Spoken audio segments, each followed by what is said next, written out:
Welcome to Hope for the Caregiver. This is Peter Rosenberger. Glad to be with you here today on American Family Radio. Hope for the Caregiver.com, where everything on this program is caregiver related. Why? Well, I'm glad you asked. Because 65 million Americans right now serve as a family caregiver. It's a tough job. It's a tough job. Just go out to my website and look at my face. It's a tough job. Don't let that happen to somebody you love at hopeforthecaregiver.com. I'm glad you're with us today. I want to run something by you very quickly. I just want to jump right into this. Following the assassination attempt last week at the White House Press Correspondence Center, I noticed something that I see on a regular basis with this kind of stuff. I saw this enormous rush to the microphones from media and members of Congress and so forth. We need to tone it down. We need to be better. We need to lower the temperature. And the statements just came out, almost reflexively. Like the script was already there. They had the note cards. We need to do this. We need to do this. And I remember this scene, and you don't have to watch the movie, but I remember this scene in Blazing Saddles where Mel Brooks played this just worthless governor named William J. LePetomane. And he gathered his cabinet together and he was outraged. He said, "Gentlemen, we need to do something to protect our phony baloney jobs." And there was a bunch of harumps from his cabinet. Harump, harump, harump. And one guy he said, "I didn't get a harump out of you." And it's just, they're all echoing the same thing. And it was absurd. And it was meant to be absurd. But I watched what happens in the aftermath of things like this, particularly just this last week. I see the same thing. They're all just sitting around just saying harump. And we need to do this. We need to do this. And their language is more polished and the setting's more formal, but the instinct is still the same for these people. And it's a unified sound that just sounds carefully rehearsed. That's what I see when I see these people. We need to tone it down. And so I just got a question. Who's we? Who is we? The rush to say we need to tone it down or that both sides must do so reveals really, to me, something else. And the media knows that it has a credibility problem. If nothing else, they know they got a ratings problem. But what it refuses to admit is that it has an ownership problem as well. We is a convenient place to hide behind. The same people now saying we have spent years writing and rehearsing the very script that they're now decrying. They didn't simply argue policy or question judgment. They reached for language that cast their opponents as existential threats and terms like Hitler and fascist as routine descriptors rather than, historically loaded warnings, I guess, is what they were, what you could make a case for, but that's not what they were doing. And by the way, they did this against George W. Bush too, 20-something years ago. I remember seeing this. Some of us are older and can remember when they did it with Reagan. And that kind of language doesn't stay contained. It shapes how the listener understands the stakes. It tells them that what they're seeing is not a disagreement, but it's a moral emergency. Remember Joe Biden get up there and said, it's an existential threat. Donald Trump is an existential threat to our country. Well, guess what? Some people take that seriously. And that kind of language, it wraps around people and then they act on it. And there will always be someone who hears that not as a metaphor, but as instructions. And that's what this kid was. You look at his manifesto and he's reading out the very things that you could hear on MSNBC or MSLSD or whatever they call it now. You could hear that regularly.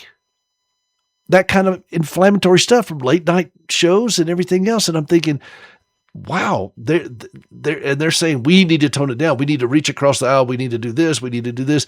But it doesn't excuse the person who acts, by the way. But the responsibility for that guy, that's his issue, and he's going to have to deal with it. But it does expose the gap between those who help set the tone and those who later step forward to warn about it. And the problem is not the call for restraint. The problem is the distance they're building into the language. What would it sound like if that distance were removed? Not we need to dial it back, but I need to. Not we have to be more careful, but I have to be more careful. That's the kind of sentence that lands differently because it costs something and it doesn't distribute the burden. It accepts it. And I did not learn that in Washington. And I doubt that anybody else will either. I learned it as a caregiver. There are days when everything compresses at once on me. You're a caregiver. Tell me you've had those kind of days when the routine just collapses. You get a phone call, the body gives out, everything feels like it's just descending on you. You're getting dumped on. And sometimes that's true. But caregiving has a way of stripping away the illusion, including the ones that I prefer to keep about myself. And I've come to understand that some days I'm the statue and some days I'm the pigeon. And I have to admit that. There's no we that I can hide behind like these people of the media and Congress and everything else are saying. We need to tone it down. No, I got to do this. I make impatient decisions in the middle of exhaustion. I don't know if you've ever done that or not. I speak more sharply than I should. You ever done that? Or in some ways, I try to elevate myself at somebody else's expense. And that doesn't excuse any of it. I got to own it. I'm guilty of it. I can't imagine that there is anyone who would not agree that Washington, D.C. has a massive hypocrisy problem and that the media has a major credibility problem. But I also remember that old axiom, if you got it, you can spot it. Well, if you spot it, sometimes that means you got it. And I've done the same thing that they're doing, but I've done it in smaller rooms with the smaller stakes and there's less cameras. But I've used tone, timing, and words to shift blame around, to justify myself, to make someone else carry what was mine to own. And that recognition has steadied me more than any sweeping call that we need to do better. All of us need to do better. You remember that when you were in school and that you knew there was one kid that was just being a certain way, but the teacher punished the entire class for it.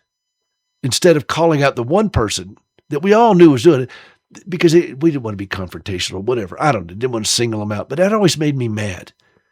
That's the kid that's doing it. Deal with that kid. But in my case, I found that I'm the kid that's doing it.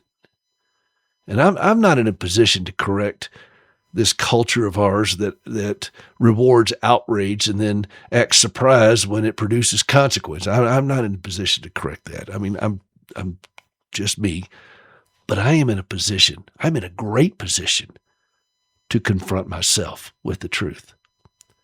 And when you speak in first person plural, it spreads the blame until it disappears. We, us, our. But when you speak in first person singular, there's no more cover. This is where we live. I own this. I need to do this. And once the cover is gone, then something else becomes possible. It's not performance. It's not the statements. It's not that sculpted outrage that you saw in the media and everything else from after last weekend. None of that's there anymore. It's repentance. Not we will do better, but I will do better. I will turn from this. And that's where leadership begins. Not on a stage, not behind a podium, not in a ballroom full of cameras, but in decisions of one single person owning what is theirs to own. Life, whether it unfolds in Washington or in a hospital room. It's shaped the same way. One voice, one decision, one sentence at a time. Which means it can be corrected the same way. Not we, but I. I will do this. I will look at my own stuff and I will deal with my own behavior. And that is the beginning of repentance, and that is the beginning of hope for the caregiver. This is Peter Rosenberger. We will be right back.